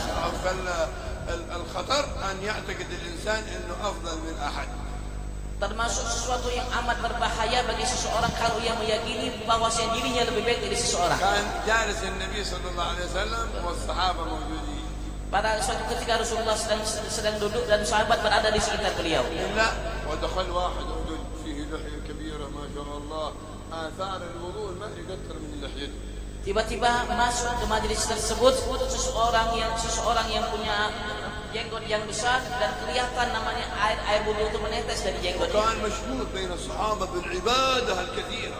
Dan ia termasuk seorang yang terkenal tersohor di antara kalangan sahabat bahwa dia adalah seorang yang banyak ibadatnya. بقيام الليل وصيام النهار. Dengan bangun di malam hari dan puasa di siang hari. فلما دخل عند الحبيب صلى الله عليه وسلم دخل إلى المجلس. Dan kala beliau masuk ke dalam majelis Nabi Muhammad SAW, نظر إليه النبي محمد. maka Rasulullah melihatnya. قالوا إني أرى على وجهك لمحة من لمحات الشيطان. Beliau mengatakan, aku melihat di mukanya ada sepotong daripada potongan syaitan. تعجبوا الصحابة. Maka sahabat merasa heran. هذا يعرفونه صاحب عبادة صاحب صلاة. Karena mereka kenal ini orang ahli ibadat, orang baik. لكن الحبيب صلى الله عليه وسلم نظر إلى قلبه مباشرة. Tapi Rasulullah SAW itu langsung melihat ke dalam hatinya. إني أرى على وجهك سبعة من الشيطان يعني علامة من علامات الشيطان. Aku melihat di mukamu itu ada tanda-tanda daripada syaitan. تبشر خاف. Maka orang itu merasa takut, gemetar. قالوا يا فلان Maka Rasulullah mengatakan, ya ما Allah, الذي حدثتك به نفسك حينما دخلت إلى المجلس؟ apa yang tadi engkau bicarakan dalam hatimu tatkala engkau masuk ke majelis ini? قالوا نعم يا رسول الله لما دخلت مع وضوئي وشكلي ظنيت إني أفضل من في المجلس. Nah, ya Rasulullah, tatkala aku melihat atas namanya apa yang aku miliki dan atas wudhu yang kupunya, aku menyangka bahwasanya saat ini aku adalah orang yang paling afdal di majelis ini. هذه علامة الشيطان تب إلى الله منها. Rasulullah mengatakan, inilah tanda syaitan ada pada dirimu, akan bertobatlah engkau darinya. لا تتكبر على أحد. Jangan kau sombong terhadap seorang siapapun ya. أنتم أولا واضح فيكم ما شاء الله التواضع والأدب أغلبكم ما شاء الله. Alhamdulillah, beliau mengatakan yang saya lihat dari antum semua kebanyakan orang yang tawadhu, yang punya adab. أنتم واضح فيكم الحمد لله. Jelas kelihatan di muka kalian, alhamdulillah. المشكلة نحن اللي مترسمين بالعلم هذا مشكلة كبيرة. Yang bermasalah kami yang namanya yang kelihatan punya ilmu seperti ini, muskilah bagi kami. هذه الله يعيننا نحن على أدبكم معنا مصيبة هذه تأدبوا معنا نقول نحن أفضل منكم فمصيبة كبيرة هذه. Musibah besar bagi kami ketika kalian beradab dengan kami merasa kami lebih mulia dari kalian ini adalah musibah yang besar. الله يزيل مننا كل كبر إن شاء الله. Mudah Allah hilangkan dari setiap hati kita segala kesombongan insyaallah. لا والله إن شاء الله ما نعتقد إلا من قبلنا أنه هو يستحق القبلة قبلنا. Tidak, alhamdulillah kami meyakini bahwasanya ketika seseorang mencium tangan kami merasa dia lebih mulia dari kami. ومن عظمنا نعتقد أنه هو يستحق التعظيم قبلنا. Dan barang siapa mengagungkan kami menyangka meyakini bahwasanya kami lebih berhak untuk mengagungkan mereka. هذا شيء ندين الله به. Ini merupakan sesuatu yang kita beragama dan yang melaksanakan agama Allah dengannya. فعسى يثبتنا الله عليه. Kepada Allah mantapkan kita semua atasnya. وأما أنتم فيقين تعتقدون أننا أفضل منكم فالحمد لله هذه نعمة كبيرة. Dan ada pun kalian pasti meyakini bahwasanya kami lebih baik daripada kalian, ini adalah suatu nikmat yang besar dari Allah. لكن باقي فيما بينكم البين. Tapi yang masih tersisa antara kalian dengan kalian sesama كثير kalian. منكم نعم الحبيب هاشم وفلان أفضل مني لكن صاحبك هنا المشكلة أنت بس تعتقد أنك أفضل من صاحبك. Alhamdulillah, kalau antum menyangka mungkin Habib Hasan dan sebagainya lebih antum menyangka lebih baik dari antum, tapi kalau seandainya saudara kalian tak awas, hati-hati jangan sampai kalian merasa saudara kalian lain itu merasa antum lebih baik dari mereka. لكن عندكم فيما بينكم البين أنتم. Tapi antara antum sesamanya لابد تبرزون دليل أن هذا أفضل منك. harus engkau mempunyai dalil bahwasanya orang ini lebih baik daripada anda. ما هو الدليل؟ Apa dalilnya? تواضع. Tawadhu, rendah diri, خدمة. berkhidmat, تعظيم. mengagungkan, تكرمه. engkau muliakan dia, تقدمه. engkau memajukan حتى أهل بيته. sampai orang yang ada di rumah. بعض الناس ما شاء الله عنده كله خلق أفضل منه كلهم أفضل منه أهل بيته وزوجته وأولاده بعضهم أفضل منه. هذا كلمة كبيرة. Ada orang yang menyangka bahwa selain beliau itu adalah orang yang lebih afdal dari dirinya, tapi ketika melihat anak istri orang yang ada di rumahnya, dia meyakini bahwa saya adalah lebih baik daripada mereka. Ini merupakan kesombongan yang besar. يقول أولادي أفضل مني لا لا لا لا أنا أفضل. هذا كبر هذا. Ketika dinyatakan anakmu lebih afdal dari engkau, tidak, aku lebih afdal. Ini merupakan kesombongan yang besar. فليحذر الإنسان Maka hendaklah setiap kita berhati-hati dari sombong, هذه التعاملات. dari bermuamalat antara satu dengan lain seperti ini. فلا بد كل واحد يعظم الآخر Harus setiap kita mengagungkan selain kita. ولا يطالب بتعظيم نفسه طالب بتعظيم غيره. نعم. Dia tidak menuntut agar orang mengagungkan dirinya, tapi dia yang mengagungkan selainnya. تربي أولادك وأزواجك. Engkau harus mendidik anak-anak dan istrimu. عظموا أصحابكم. Agungkan sahabat-sahabat تأدبوا مع kalian. الصالحين والعلماء. Beradablah kalian bersama orang terhadap orang ulama. احترموهم. Hormatilah mereka. استمدوا منهم. Ambil anugerah dari Allah dari melalui mereka. لا تقولوا عظمونا احترمونا كرمونا لا هذا ما يتأدى. Jangan mengatakan kepada anak istri kita, kalian agungi saya, hormati saya. Bukan hal seperti itu harusnya kau lakukan. أدبهم على تعظيم الغير. Didik mereka untuk mengagungkan selainnya, احترام الغير. hormati selainnya. يمدك الله. Maka Allah akan berikan engkau anugerah besar. الله أمرنا بالأدب والخير. ما هو من هذا خير من الله. Allah perintahkan kita untuk beradab dan melakukan kebaikan, bukan dari ini, tapi kebaikan itu dari نتواضع Allah. لهذا Kita bertawadhu kepada orang ini, والجزاء من الله. nanti balasan Allah akan berikan kepada kita. ما يستفيد شيء من أدبنا ولا من أخلاقنا. Orang ini tidak mengambil anugerah faedah sesuatu apapun dari adab kita, akhlak kita. حتى لو أكرمنا Walaupun seandainya kita memuliakan dia, أعطيته هدية.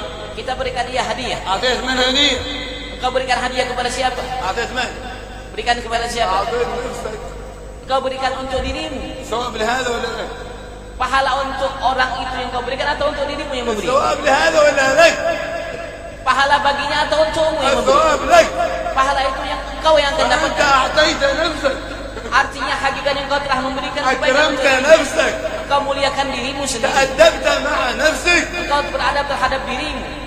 وإن قلت الأدب على هذا Kalau engkau berbuat adab yang tidak baik terhadap orang ini, سبب engkau caci ya, شتم engkau maki ya, في بيت أثر فيه ada yang akan merusak orang itu, الإثم عليك. maka dosa akan kembali terhadap engkau. أنت قليت الأدب على نفسك.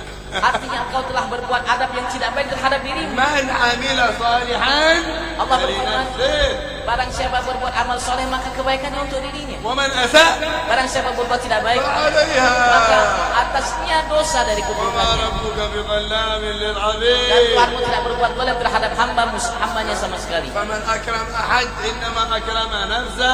Barang siapa memuliakan seseorang, sungguh hakikat dia memuliakan dirinya sendiri. ومن تأدب مع أحد تأدب مع نفسه. Barang siapa yang beradab terhadap selainnya, hakikatnya beradab terhadap dirinya untuk ومن dirinya. حسد أو بغض أو اغتاب أحد إنما ظلم نفسه. Barang siapa yang berbuat zalim, mencaci, memaki, menghina seseorang, sungguh telah menzalimi dirinya sendiri. عايد عليك الخير والشر. Akan kembali kebaikan buruk yang kau lakukan terhadap dirimu sendiri. فحافظ على نفسك. Maka jagalah dirimu. حتى لو أحد لا سمح الله وصل له درجة إنه تزاعل وقتل أحد. لا إله إلا الله. Sampai kalau seandainya ada seseorang menzalimi seseorang, bahkan membunuhnya. ظالم كبير قتل واحد. Ada seorang yang zalim yang besar membunuh seseorang. قتل من؟ Ia telah hakikatnya membunuh siapa? هذا مظلوم يروح الجنة. Ini orang yang dizalimi akan masuk ke dalam surga. ولا حقيقة قتل من؟ Hakikatnya dia telah membunuh siapa? قتل إيمانا. Hakikatnya ia telah membunuh imannya sendiri. قتل الإيمان بأكمله. Dia membunuh imannya secara sempurna. من قتل مسلم بدون حق قالوا بعض العلماء حتى التوبة مع له توبة. Ada seorang sebagian ulama mengatakan barang siapa membunuh saudaranya tanpa kebenaran maka tidak ada ampunan bagian dari dosa tersebut. الحروب منتشرة بين المسلمين مصيبة كبيرة.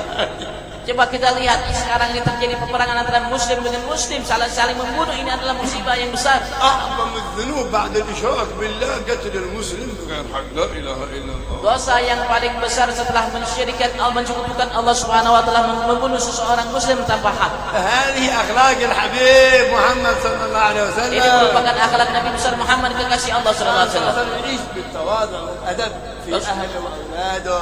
Rasulullah hidup dengan tawadhu dan adab terhadap keluarga dan anak istrinya. مع زوجاته صلى الله عليه وسلم. Bersama istri beliau sallallahu alaihi wasallam. عاش مع زوجات. ما هي زوجة واحدة. نحن مع زوجة واحدة في مشكلة كبيرة.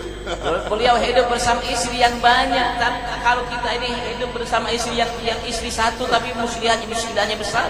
الحبيب 9 زوجات. Rasulullah punya 9 istri. وكل واحدة فكر ثاني. سبحان الله. Setiap satu istri itu ada pikirannya berbeda-beda subhanallah. الحبيب صلى الله عليه وسلم مثل ما شاء الله الأخلاق العالية بينهم صلى الله عليه وسلم. Tapi Rasulullah sallallahu alaihi wasallam telah menegakkan akhlak yang mulia, yang besar, yang mulia terhadap mereka semua. حتى أحيانا تحصل نكت بينهن. Sampai kadang-kadang terjadi masalah antara mereka istri-istri Nabi besar الحبيب Muhammad. صلى الله من جملة النكات الغريبة Di antara jumlah nukta kejadian yang gharib yang cukup aneh, كل ليلة النبي عنده واحدة. setiap malam Rasulullah itu namanya bermalam bersama salah satu di antara لما mereka. يكون عند سيدتنا عائشة Tatkala Rasulullah sedang berada di tempat Sayyidah Aisyah, يحبها أكثر. Rasulullah mencintainya lebih banyak. فكان الجيران وهذا لما يكون يكون هدية لعنده كثير، يهدون له كثير لما يكون في بيت عائشة. Tatkala tetangga-tetangga Nabi besar Muhammad, para sahabat tahu Rasulullah cinta kepada Sayyidah Aisyah lebih banyak, maka ketika Rasulullah di rumah Sayyidah Aisyah, maka sahabat-sahabat itu memberi hadiah banyak kepada Rasulullah. فيوم من الأيام كان عند سيدتنا عائشة. Pada suatu hari Rasulullah ada di rumah Sayyidah Aisyah. جاءت تزورها سيدتنا سودة زوجته الأخرى. Maka pada ketika itu Sayyidah Zaujah istri Rasulullah yang lain berziarah ke rumah Sayyidah Aisyah. فكان جالس النبي وثنتين سيدنا عائشة وسيدنا سودة مع بعض. Pada saat itu Rasulullah duduk bersama Sayyidah Aisyah dan dengan Sayyidah Saudah bersama-sama. قريب يجي واحد هدية للنبي، يجيب الثاني هدية للنبي، يجيب الثالث هدية للنبي وهو في بيت عائشة. سيدنا سودة دي تأثرت. اللي النبي يعطونه هدية لما يكون عند عائشة وأنا عندي ما حد يعطيه هدية تأثرت. Maka ketika itu ada orang datang untuk beri hadiah kepada Nabi Muhammad, 1 orang, 2 orang, 3 orang, maka Sayyidah Zaujah masih membekas di hatinya. Kenapa Rasulullah kalau di rumah Sayyidah Aisyah banyak orang yang kasih hadiah, tapi ketika Rasulullah di rumah tidak ada yang kasih hadiah. فتحت واحد من الهدايا خبز. Maka Rasulullah buka salah satu dari antara hadiah yang diberikan, yaitu roti bersama daging. قدمته للنبي. Maka Sayyidah Aisyah mengajukannya untuk Nabi besar Muhammad. أكل من الحديث. Maka Rasulullah makan darinya. قدمته سيدنا سودة. Maka Rasulullah berikan kepada Sayyidah Saudah. ما أريد. Maka Sayyidah Saudah mengatakan Anda tidak mau makan. زعلان. Karena Sayyidah Saudah merasa namanya agak sedikit jengkel. كلين يا سودة. Maka Rasulullah mengatakan, makanlah wahai Saudah istriku. Maka Sayyidah Saudah mengatakan, Anda tidak mau. كلين يا سودة. Rasulullah kembali mengatakan, makanlah wahai istriku. النبي يتفرج عليه. Maka Rasulullah SAW melihat namanya muka atau keadaan Sayyidah Saudah. فتأكلي ولا بنطخ وجهك. Maka Rasulullah mengatakan, makanlah engkau wahai Saudah, kalau tidak aku akan templok ini ke mukamu. والنبي جالس ما تكلم. Maka Rasulullah SAW duduk tidak berbicara. رفضت ما تاكل. Maka Sayyidah Aisyah kembali seperti itu, beliau tidak mau makan, menolak dan tidak mau makan, marah. أخذت كليل. Maka Rasulullah ambil dari makan sedikit, maka Rasulullah tembokkan ke damai ke mukanya. زعلت كثير. Maka Sayyidah Saudah bertambah marah. في بيت عائشة. Di rumah Sayyidah Aisyah. والأكل من عائشة. Makanan dari Sayyidah والنبي Aisyah. عند عائشة. Nabi SAW bikin kepada Aisyah. في وجهي. Lebih dari itu Rasulullah SAW menempelkan makanan di mukanya. عرف النبي ان سودة زعلانة كثير. Maka Rasulullah tahu bahwa Sayyidah Saudah istrinya itu marah sekali terhadapnya. الآن دور الحبيب صلى الله عليه وسلم ماذا يعمل صلى الله عليه وسلم؟ Maka sekarang ini kita lihat bagaimana peranan Nabi besar Muhammad SAW. يا سودة Maka Rasulullah mengatakan, wahai Saudah, تأثرت من عائشة؟ engkau namanya merasa jengkel kepada Aisyah. اتخذتك بالأكل؟ Tatkala aku tempelkan makanan di mukamu, تستكسين منها؟ بتردين هذا فيها؟ maka apakah engkau mau mengambil kisos dari Sayyidah Aisyah, berbuat seperti itu kepada ما في Sayyidah Aisyah? كلام. Maka Sayyidah Saudah mengatakan iya. مسك راس سيدنا عائشة النبي طرحه فوق. Maka Rasulullah SAW mengambil kepala Sayyidah Aisyah. Rasulullah mengatakan, ayo ambil makanan tempel Sayyidah Aisyah. مسك عائشة كذا راسها هي حطي لها جات حب ما تغنوا. Maka Rasulullah mengatakan, ayo ambil makanan namanya tempel ke muka Aisyah. Diambil dan ditempel oleh Sayyidah Saudah muka Aisyah makanan. ففرحت بعد ذلك.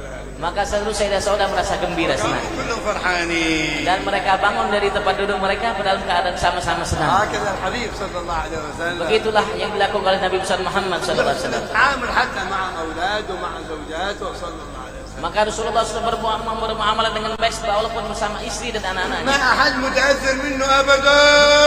Tidak ada seseorang yang merasa dizalimi oleh beliau sama sekali. حتى الكافرين والمنافقين عنده ما يأثر عليهم صلى الله عليه وسلم. Sampai orang yang kafir munafik yang bersama Rasulullah tidak pernah memberikan يحسن mereka sesuatu. التعامل معهم. Mereka Rasulullah berbuat muamalah yang baik. يكرمهم Rasulullah muliakan mereka. يعطيهم الهدية Rasulullah berikan mereka hadiah. يعظمهم Rasulullah mengagungkan mereka. يسلم عليهم Rasulullah salam terhadap يقدمهم Rasulullah mengajukan mereka. وهو رسول الله Beliau adalah Rasulullah صلى الله عليه وسلم sallallahu alaihi wasallam. نحن نفتخر به Kita merasa bangga dengan besar Rasulullah. ونحبه Kita mencintai إن شاء Rasulullah. الله نكون معه يوم Mudah-mudahan القيامة kita semua bersama beliau nanti di hari kiamat. Amin.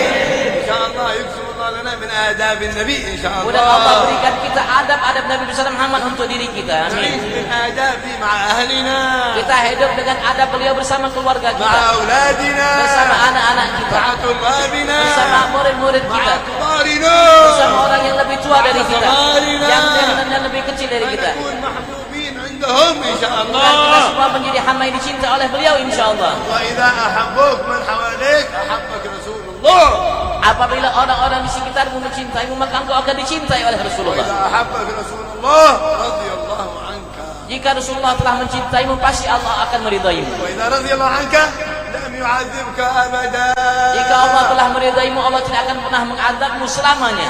الحمد لله هنيئا لكم بهذه المجالس Alhamdulillah, beruntung kalian dengan sebab hadir kalian di majlis ini. اتبعوا النبي محمد Ikutilah Nabi besar Muhammad. اكثروا من الصلاة على النبي محمد Berbanyaklah selawat terhadap Nabi Muhammad. تغفر ذنوبكم Maka Allah akan ampuni semua dosamu. تستر عيوبكم Allah akan tutupi segala aibmu. الله حوائجكم Allah akan penuhi semua hajatmu. من صلى علي في يوم 100 مرة Barang Rasulullah bersabda, barang siapa selawat kepada aku di setiap harinya 100 قضى kali, الله له 100 حاجة Allah akan tunaikan baginya 100 hajat. 70 في الآخرة و30 في الدنيا 70 hajat di akhirat dan 30 hajat di dunia. صل عليه صلى الله عليه وسلم Maka berselawat terhadap Nabi besar Muhammad sallallahu alaihi wasallam بالحضور dengan hadir hati وكأنه أمامك صلى الله عليه وسلم dan jadikan seakan-akan beliau di hadapan. نحن وإياكم في كل صلاة السلام عليك قدامك النبي محمد صلى الله عليه وسلم لكن ما تشوفه Kita setiap salat mengatakan assalamualaikum atasmu, yaitu Rasulullah di hadapan. Bagaimana kau tidak melihatnya? ماذا نقول في التحيات Apa yang kita ucapkan dalam tahiyat? نقول السلام على النبي ولا السلام عليك Apakah kita ucapkan salam ala Nabi atau assalamualaikum ayuhan Nabi?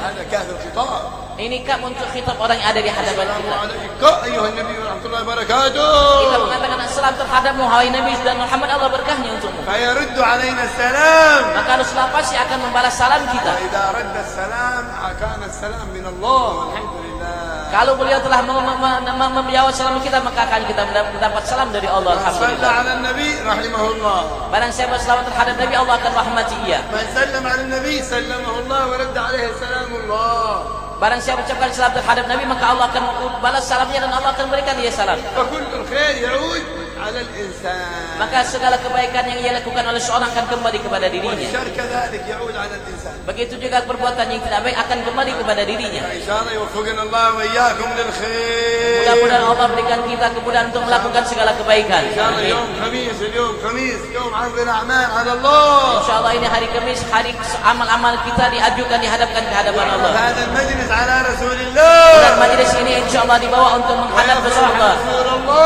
Rasulullah merasa gembira insyaAllah. ويسر في قبره رسول Dan الله Rasulullah dalam kuburnya merasa gembira ببركة hatinya. هذا المجلس وأمثاله Berkat majlis ini dan serupa majlis ini. وجزاه Amin. الله خير القائمين عليه Allah berikan balasan yang besar bagi orang-orang yang telah menegakkan majlis ini, المتسبب في إقامته yang menjadi sebab dalam ditegakkannya majlis ini. الأجر له كله جزاه الله Maka خير ganjaran baginya semuanya. Mudah Allah balas memberikan balasan kebaikan. ويعاونه إن شاء Allah الله mudah Allah subhanahu wa ta'ala membantunya dan selalu menolongnya insyaAllah. وبركة هذه المجالس يغفر الله ذنوبنا وذنوب آبائنا Berkat وأمهاتنا majlis ini Allah ampuni dosa-dosa kita dan dosa orang tua kita, ayah bunda kita insyaAllah. ويقضي حوائجنا Allah tunaikan semua hajat kita. ويسعدنا Amin. في الدنيا Allah والآخرة berikan kita beruntung dunia akhirat. اللهم اغفر ذنوبنا آمين. واستر عيوبنا آمين. وستر مقلوبنا آمين. واقضي حوائجنا آمين. تب علينا توبة نصوحا آمين. زكنا بها جسما وقلبا وروحا آمين. ثبتنا على الإسلام آمين. ثبتنا على لا إله إلا الله آمين. اجعلنا من أهل لا إله إلا الله في الدنيا والآخرة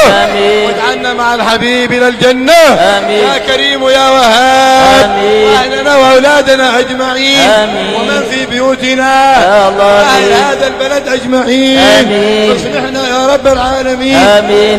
واسعدنا في الدنيا والآخرة. آمين. وبارك في أهلنا. آمين. وبارك في أولادنا. آمين. وبارك في أموالنا. آمين. وبارك في أعمارنا.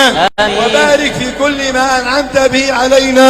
آمين. يا أرحم أكرم الأكرمين. آمين. يا أرحم الراحمين. آمين. ارحمنا والمسلمين. آمين. بدل حالنا وحالهم إلى أحسن الأحوال. آمين. واحفظنا من كل حال لا تحبه يا ذا الجلال. آمين. يا كبير يا متعال. آمين. أسعدنا برؤية النبي محمد. اللهم صل على بمرافقة آمين. النبي محمد. آمين. بالجلوس مع النبي محمد. آمين. بالقرب يوم القيامة من النبي محمد. آمين. يا أكرم الأكرمين. آمين. يا أرحم الراحمين. آمين. صلى الله على سيدنا محمد وآله اللهم وصحبه صل وسلم وسلم. والحمد لله رب العالمين. Alhamdulillah, mudah doa-doa tadi Allah Subhanahu wa taala kabulkan insyaallah.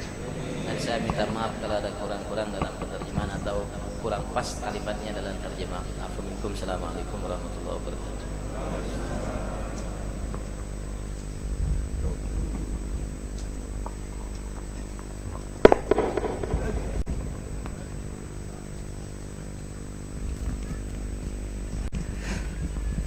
بسم الله الرحمن الرحيم الحمد لله رب العالمين اللهم صل وسلم على سيدنا محمد وعلى آل سيدنا محمد. ولقد أشرت لنات من أصافه تحيي القلوب تهيج الأشجانا والله قد أثنى عليه فما يسابي القول منا أو يكون ثنانا لكن حبا في سرائر قد دعا لمدي صفة ربنا وحدانا وإذ امتزجنا بالمودة ها هنا نرفع أيدي فقرنا ورجانا للواحد العهد العلي إلهنا متوسلين بمن إليه دعانا مختاري وحبيبي وصفيه زيد الوجود به الإله هبانا يا ربنا يا ربنا يا ربنا بالمصطفى اقبلنا أجب دعوانا أنت لنا يا دخرنا في هذه الدنيا وفي أخرانا أصلح لنا الأهوال واغفر ذنبنا ولا تؤاخذ ربي إن أخطانا واسلك بنا في نهج طه المصطفى ثبت على قدم الحبيب خطانا أرنا بفضل منك طلعة أحمد في بهجة عين الرضا ترعانا واربط به في كل حال هب لنا وهبال من ود ومن والانا والمحسنين ومن أجاب نداءنا وذوي الحقوق وطالبا أوصانا والحاضرين وسائيا في جمعنا ها نحن بين يديك أنت ترانا ولقد رجوناك فحقق سؤلنا واسمع بفضلك يا سميع دعانا وانصر بنا سنة طه في بقاء الأرض واجمع كل وانظر إلينا واسقنا كأس الهنا واشفي وعافي عاجلا مرضانا واقض لنا الحاجات واحسن ختمنا بالممات وأصلحا بانا يا رب واجمعنا وأبابا لنا في دارك الفردوس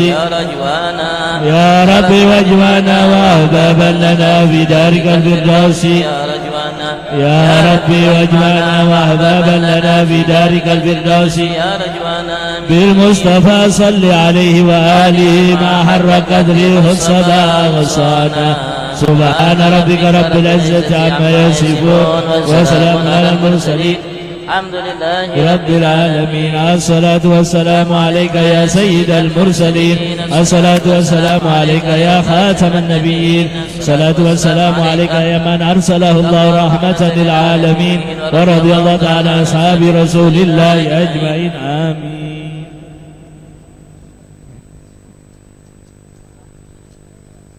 بسم أسرار الفاتحة.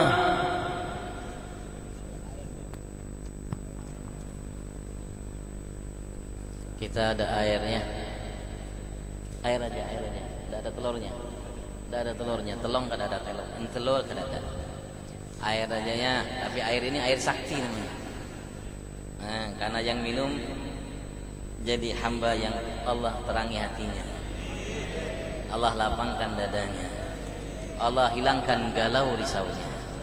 Allah luaskan rizki. Lahir istri tambah cinta, suami tambah sayang. Anak menjadi yaksoh, anak soleh solehah, Amin. Allahumma.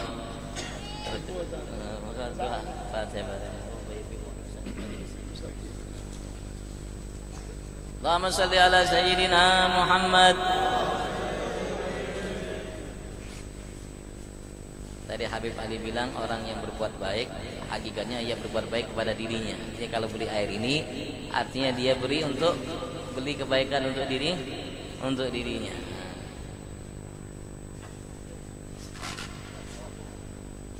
Bawa sini aja, Bang.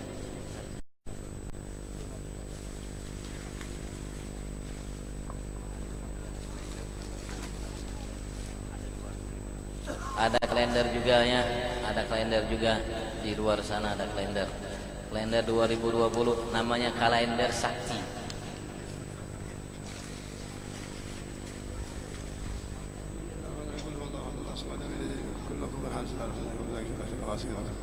نزل من قرآن وهو شفاء ورحمة المؤمنين. نية قضاء الحاجات، نية الشفاء على كل نية من شرب إن شاء الله. من شرب الحاجات وللشفاء ولأمراض ولأسقام ولكل ابتلاءات لكل ما يشرب. نسأل الله يمد بالشفاء العاجل على خير أو بسر الفاتحة والسلف الصالحين جميع أولياء الله كرام الله إلى حضرة النبي. الفاتحة. بسم الله الرحمن الرحيم. الحمد لله رب العالمين الرحمن الرحيم مالك يوم الدين. إياك نعبد وإياك نستعين اهدنا الصراط المستقيم صراط الذين أنعمت عليهم غير المغضوب عليهم ولا الضالين آمين. إن شاء الله قبول إن شاء الله.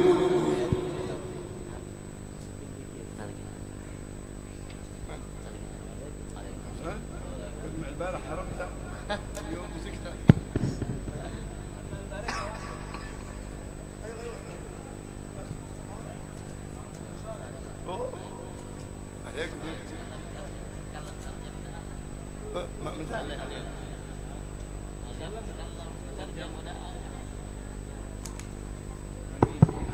Jangan pulang dulu sebelum talqin. Jangan pulang, talqin supaya kita dengar nanti sakaratul maut.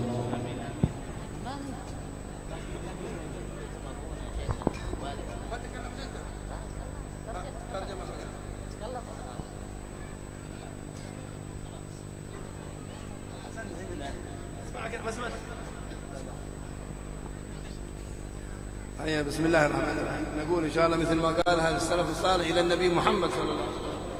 Kita akan ucapkan kalimat seperti ucapkan oleh para salaf kita saleh sampai Nabi besar Muhammad sallallahu alaihi wasallam.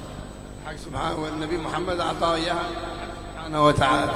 Dan Nabi besar Muhammad sallallahu alaihi wasallam memberikan ia ini anugerah yaitu dari Allah SWT. يقول الله للنبي فاعلم أنه لا إله إلا الله. Maka Allah katakan kepada Nabi kita Muhammad, ketahuilah bahwasanya sesungguhnya بذنبك tidak ada Tuhan selain minta ampun dosamu bagi kaum muslimin.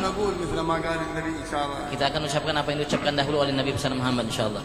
La ilaha illallah.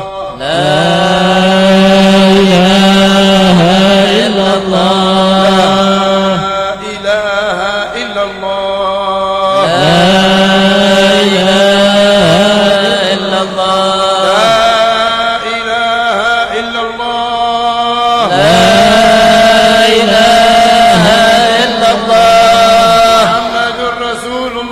محمد رسول الله صلى الله عليه وآله وصحبه وسلم.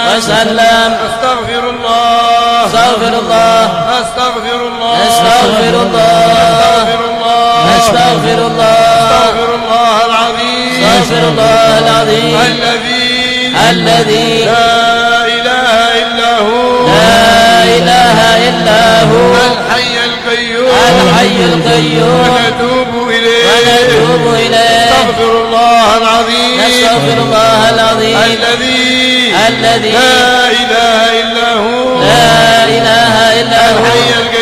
الحي القيوم ونتوب إليه نستغفر الله العظيم الذي لا إله إلا هو الحي القيوم ونتوب إليه لنا ولوالدينا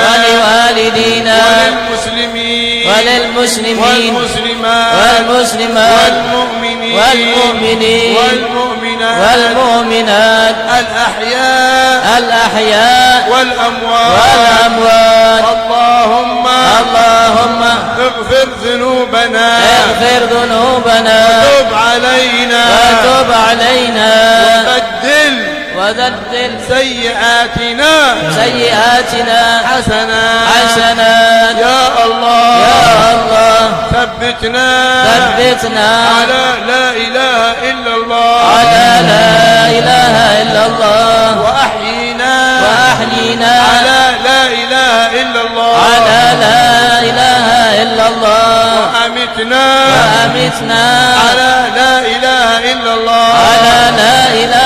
إلا الله واحشرنا مع أهل لا إله إلا الله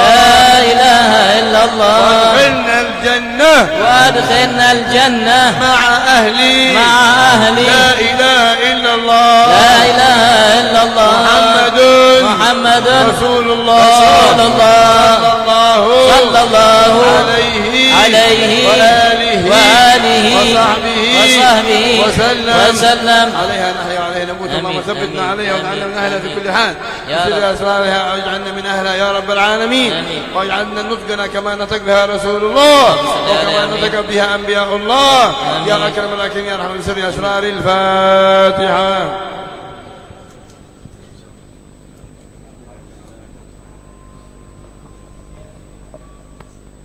Qabbalallahu minkum.